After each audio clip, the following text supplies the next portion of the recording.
Notre réalité est invisible, toujours en quête d'une raison pour faire porter le chapeau. La mort nous hante, on possède tout le décor mais on nous prive de la rose. Et si un jour notre père pense à nous, cette guerre prendra fin. Vive la tranquillité, que notre soif soit assouvi au départ de cette noirceur qui nous ravage cette guerre civile. En vérité, notre existence est une réalité surréelle, pas comme les dire, comme s'ils ne voient pas comment la mort joue avec nos vies. On vit, on meurt, on rit, on pleure, comme si c'était rien, comme si nous étions dans un film. On ne veut pas changer la page, frère. On veut faire disparaître tous les livres.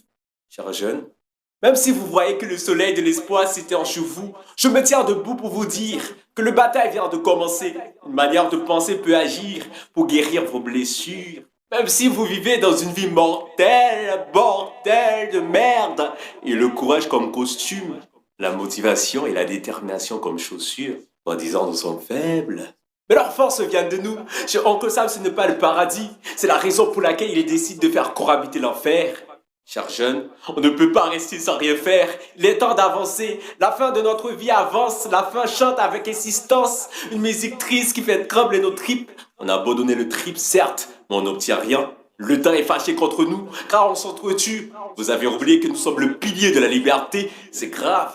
Mais accentuons-nous sur l'éducation, car c'est notre force ultime pour briser les chaînes de leurs pensées, les chaînes de leurs déceptions.